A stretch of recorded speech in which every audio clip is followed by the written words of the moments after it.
Greetings, gamer guys and gals. Welcome to part number 45 of my Let's Play Fire Emblem 5, Thracia 776, and in today's episode we are going to be moving out with a bunch of our units to get them all the way down yonder and doing what we need to do in order to defeat these massive armies from the Empire and Ulster before we are defeated ourselves. We have a lot to do. Asbel can go down here. Ooh, a movement star. Very nice. We'll move you here. That's where we were going to go in the first place.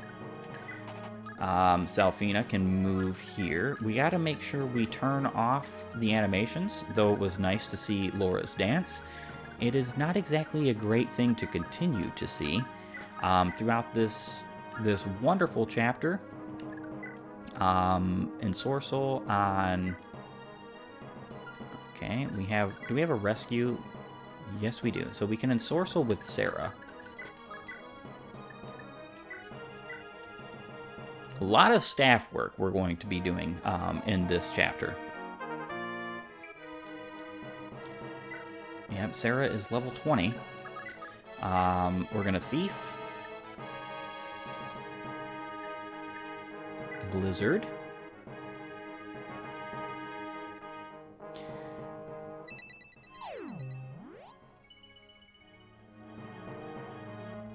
And was that successful? We shall find out momentarily.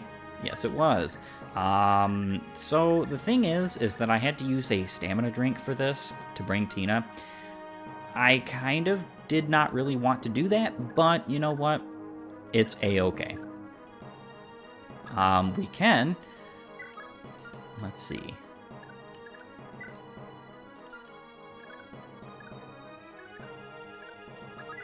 We can go ahead and warp Shroff all the way down here.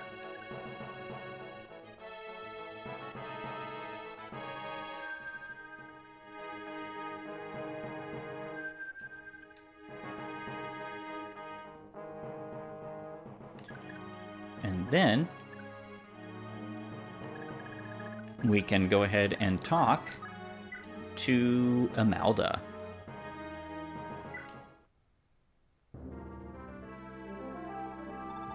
Lady Imelda, lower your sword. It's me, Shroff. Father Shroff?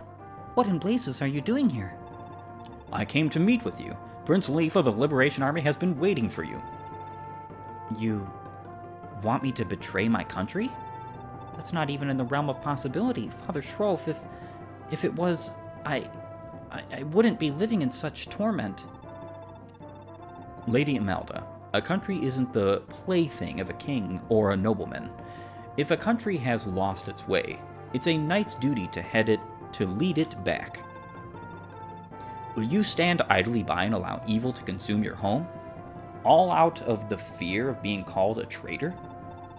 It's not that simple. I have to consider what will become of my troops if I defect. They can decide for themselves, but your foremost duty is to your country. Follow your heart. I understand. Father Shroff, I shall fight with the Liberation Army. I know what I must do. Rescue the children stolen by the Empire. Oh, wow.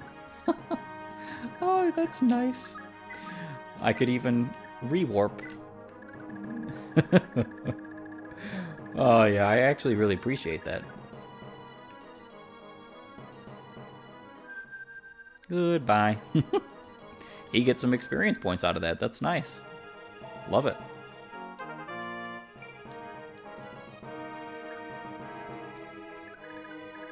So we get Imelda, and the rest of her units turn green.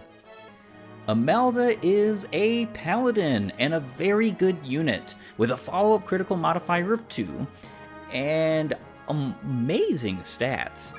She has very good growth rates even so. 70% HP, 55% strength, 15% magic, 50% skill, 45% speed, 60% luck, 25% defense, 15% con, and 1% movement.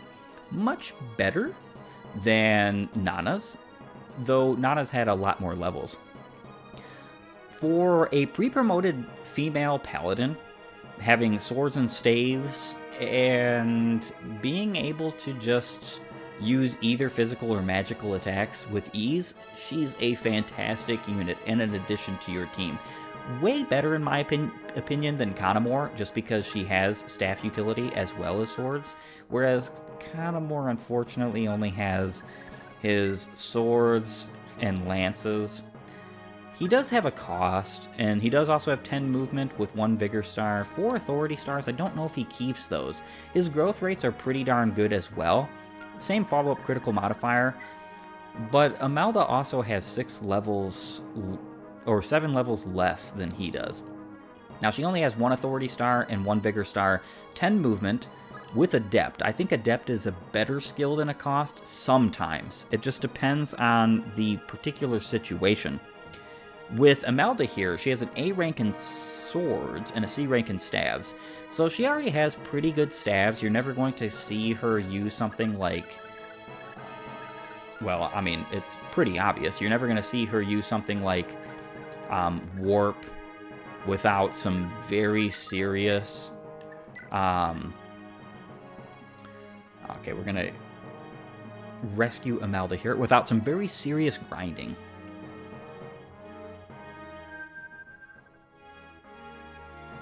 She could help out, but she could also get herself totally surrounded, and I'm not game for that, so we're not going to do that particularly. Alright, so the rest of our units are going to be doing some rescuing.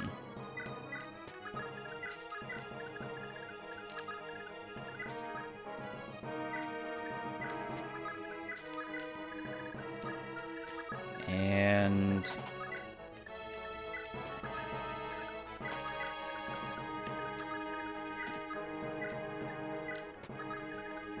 perfect.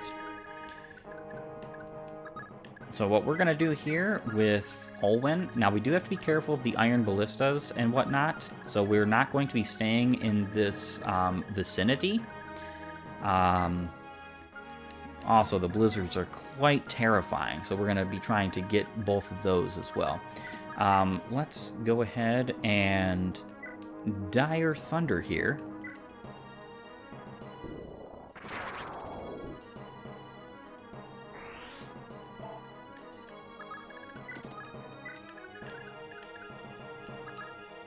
There are bow units here, so you have to be careful of that as well.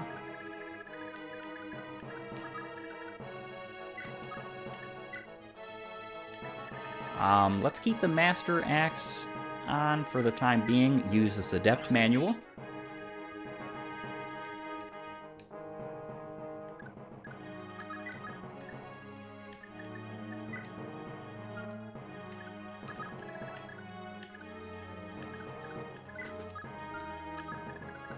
And then we shall mount and wait with you. Mount and wait with you. Very nice, Dean.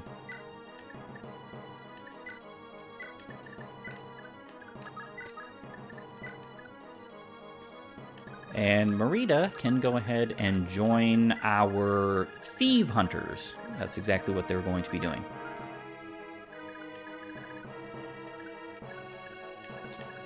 All right. Tina has another Thief Staff use. We're going to be... we're going to be Hammerning that Thief Staff this chapter. As it is one of the best uses of Hammern in this entire game. Thief Staff is an incredible tool, and I usually always Hammern it at least once. Yeah, the units of Ulster are most likely going to all spend their time attacking our green units here, just because it makes more sense for them to do that. That's why we're Thief Staffing, because otherwise we'd have to find ourselves going down there and stealing those items ourselves.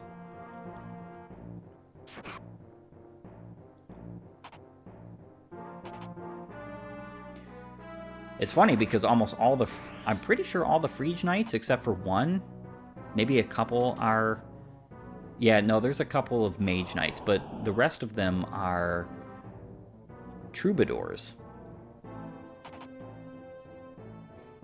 And that Mage Knight had a tornado.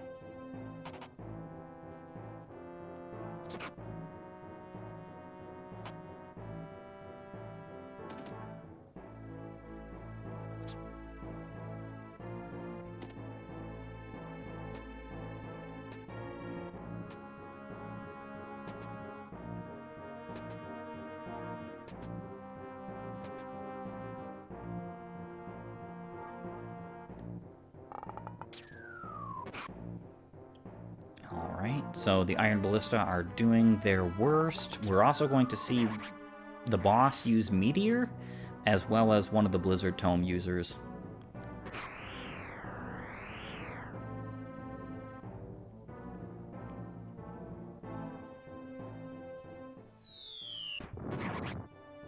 And there we go.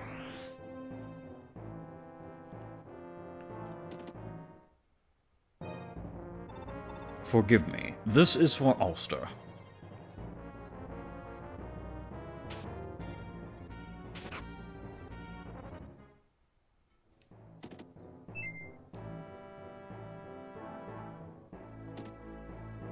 And he's going to finish the job because Conomor got himself a 5% movement proc. It's awfully funny, actually. Ooh, taking out the ballista. Hey, I appreciate that. It would help me to move in a little bit easier. Now that's not something I appreciate. Yeah, he's gone.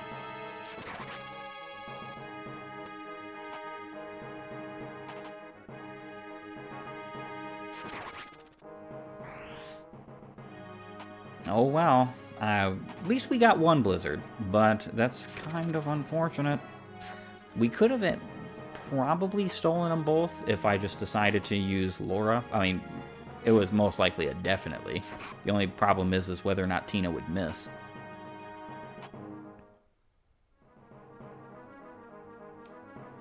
Alright, so with that being said, we have some places to visit.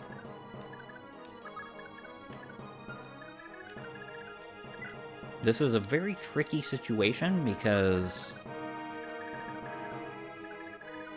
I'd like to go visit those houses, but I'd also like to keep my life.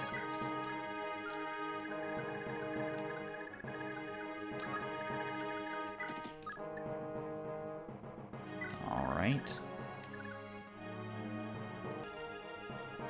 So, for my purposes, we're only going to be visiting two houses. This house particularly, and this house. I mean, we can visit both of these, but we really don't need the other. Pardon me, but, would this book be able to help you? I'm fairly certain it's enchanted. I've tried reading from it, and it summons the most terrible storm, strong gusts that sweep up anything that isn't nailed down. So, please, just protect us. And we got a wind tome. We need always more of those. Always.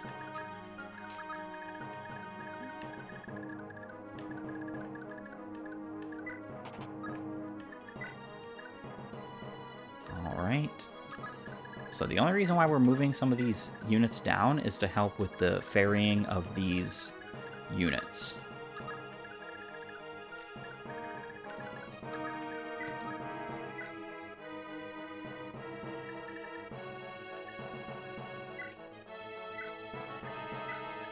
Alright, we can move you down for a moment.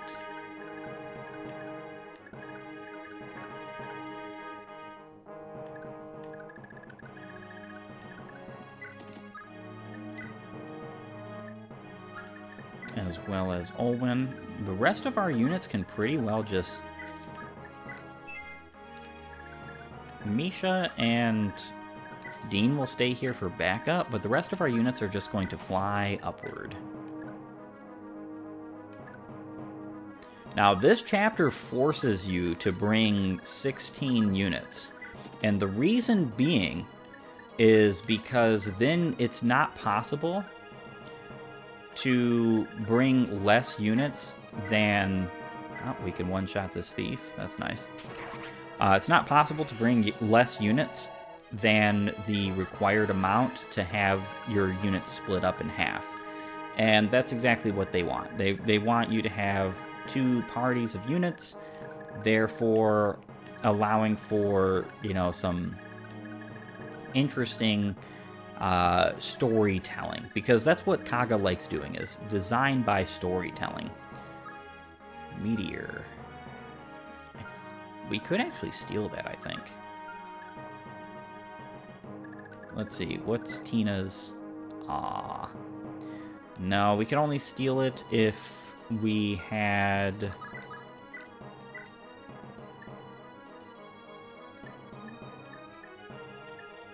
We could steal a Fortify or a Thoron, but none of that's actually that useful, so I'm not even going to bother. That means we're going to be holding off on using that Thief Staff, because I did not use it for the Blizzard Tome, and that's pretty much all I wanted it for. After this turn, I'm going to be moving up Xavier and Olwen and the rest of my party here. The only reason why I'm not moving them up right now is just because I would like to get some experience points if possible, and yes, you will get constant reinforcements from both parties, Ulster and Frege. Unless you take out one of the parties, then you only get reinforcements from the one that is left over. Usually whatever party turns green gets utterly slaughtered, and it's because they attack afterwards. So they're going to get first hit by all these units, and then attacked by like the boss and the Blizzard Tome wielders and the Ballista as well. So it's just... It is definitely for the better. I definitely think this is the best way to go about this chapter. You want to warp someone in and rescue them out. In our case, Shroff got a very lucky movement star, so he could rewarp himself out of there. I keep rewarp staves on all of my units who can use them, just in case. And this was just one of those moments where it happened to come in handy quite well.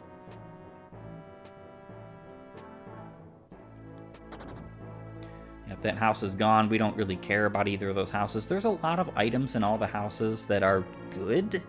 I'm not saying they're bad.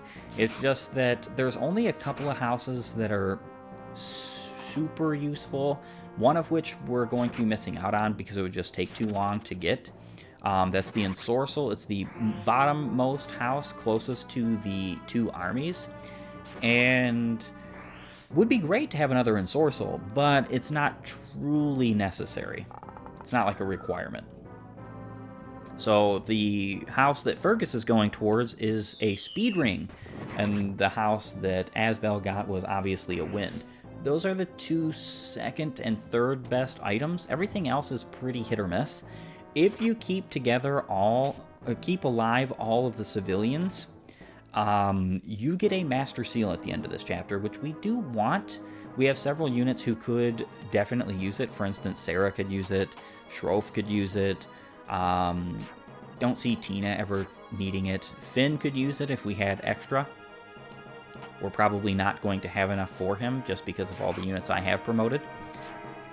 Luckily for us, it doesn't matter particularly. And also lucky for us, animations are off.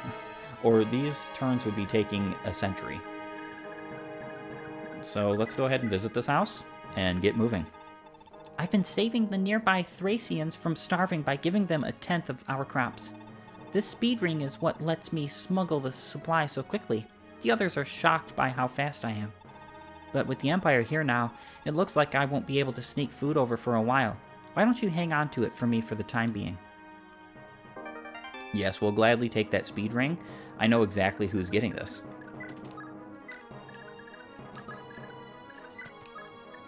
You would be silly if you thought I wasn't going to do this. Speed plus 3, that's 9 speed now. Xavier is going to be a monster. Misha can just fly away because I don't want her to get caught down here just in case. Olwen also. We could rescue Xavier. I think we're going to do that because even though it would have been nice to get some experience points for him for this chapter, it's not looking like the enemies want anything to do with us nor care. So we're just going to move on out. This chapter is a pretty quick one. Most of the endgame chapters in Thracia, if you play them even remotely correctly, and I say correctly very loosely, I'm not saying that my way is better than yours or anybody's way is better than anybody else's, but the correct way is to use all your resources. That's really what I mean by correct, and nothing else. Because a lot of people would say LTCing is the correct way, this, that, the other, blah, blah, blah. So the correct way to beat this, these chapters in the end game, is just use all of everything you have as frequently and as well as you possibly can. You want to make sure you're taking full advantage of everything you possess.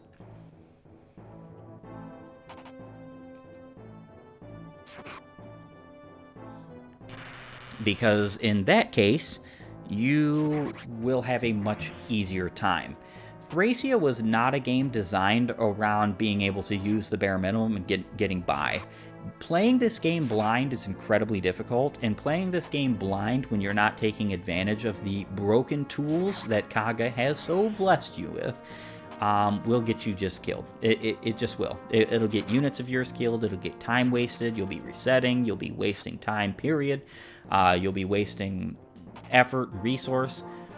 Just do your best to remember that this is a game, and your items and weapons should be used for the betterment of you.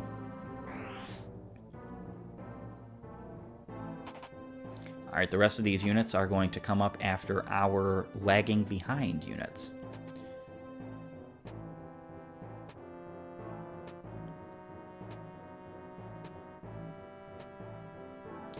Doesn't particularly matter, we'll be escaping before they're a severe threat.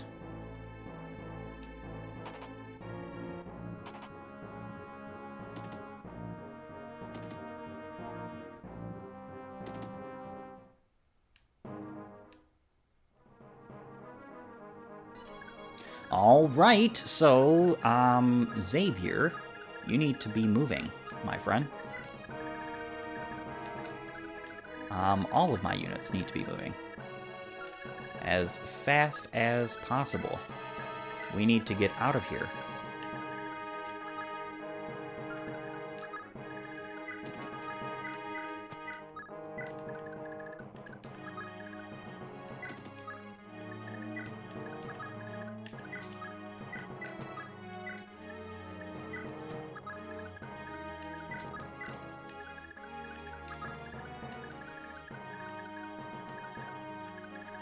Yeah, we still have quite a bit of road to travel. That's why it's good to just escape as soon as you possibly can. And don't dilly-dally. Don't dawdle. Don't hang around and chill. It's just not a good idea.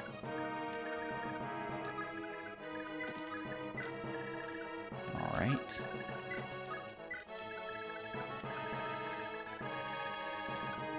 And that's our turn. Conomor is probably going to catch up with us pretty soon.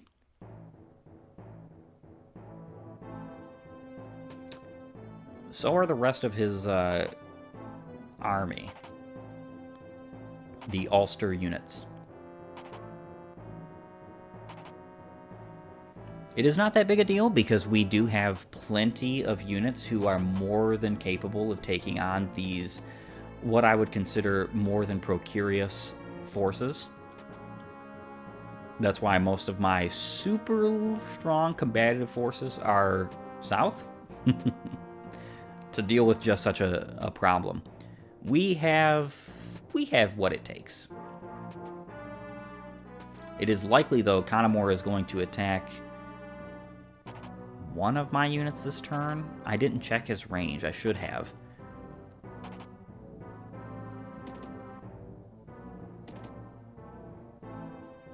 Alright, Conomor, what do you have for me? Yep, and he attacked Fergus. Yeah, I didn't think that was going to go very well for you.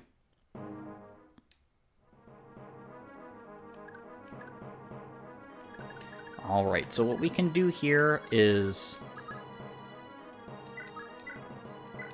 we could attack with Dire Thunder. We're actually going to KO this guy with Dire Thunder, so that's actually a good idea. Perfect idea, in fact.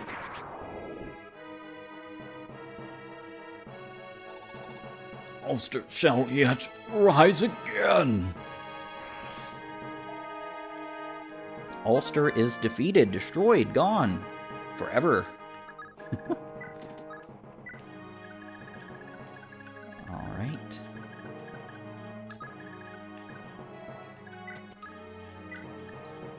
Master Axe.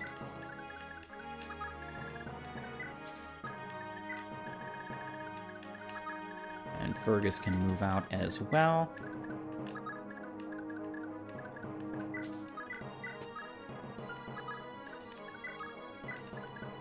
I don't know why I just did that. But you know what? It doesn't really matter.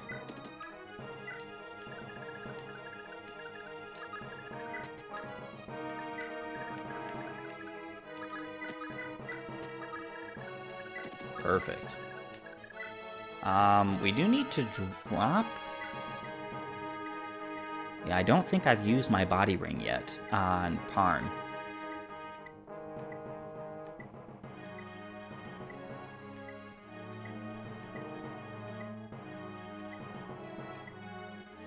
No, I have not, so we're definitely going to need to drop him. Let's do that now.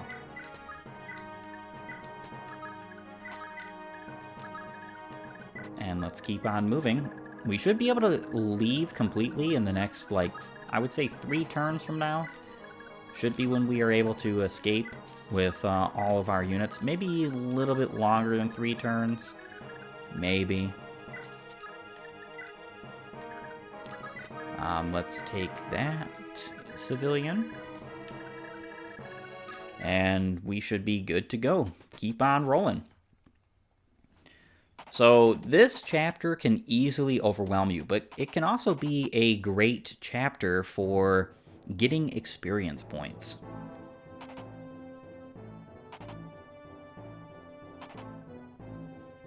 If we really needed to, we could just use some rescue staves, but we're not going to be going that far. I think we will be perfectly fine without using or utilizing that kind of tool. Goodbye.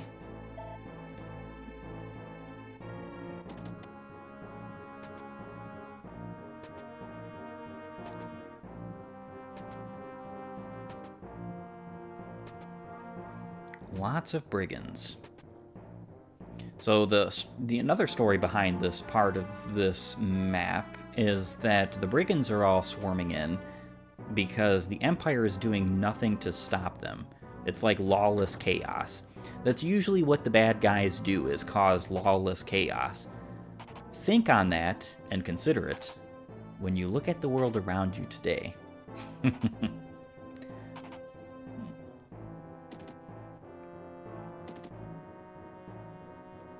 Alright. We should be able to get a few more KOs with Xavier. He's going to be lagging behind the most, so that's just reality. I don't mind that at all. In fact, what we could do, move here, and then we are going to move with these units.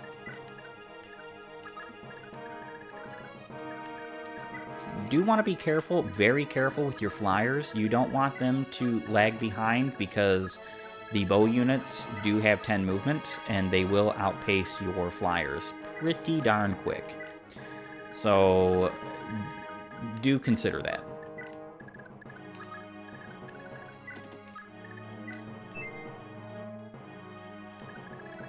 All right.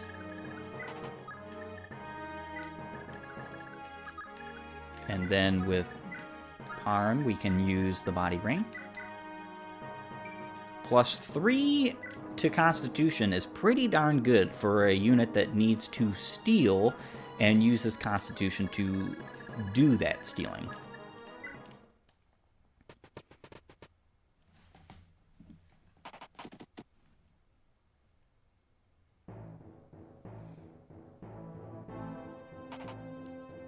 I'm very glad, personally, that this map is not on a timer. Could you imagine having to deal with this swarm of enemies on a timer?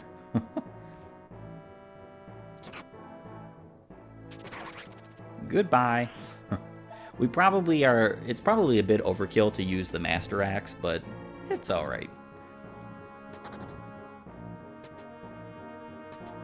Especially considering that, due to his wrath, I believe both the hits of the Master Axe, at least before he doubles, are going to be critical hits.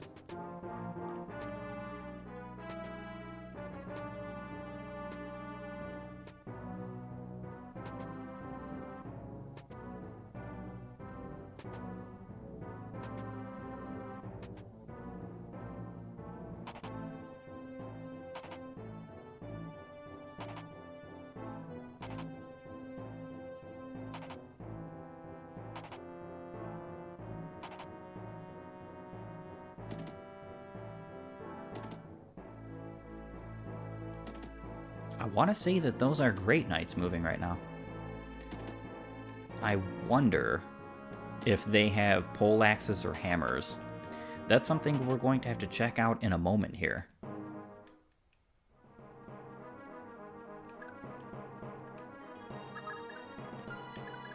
Alright, so... pole axe. Okay. I wonder if they all have pole axes. It looks like it.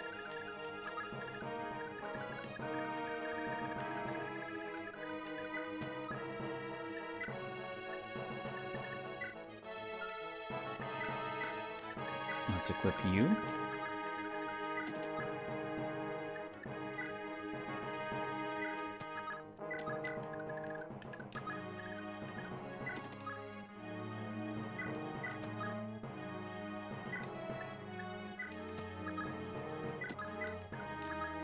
And we'll keep moving the flyers out.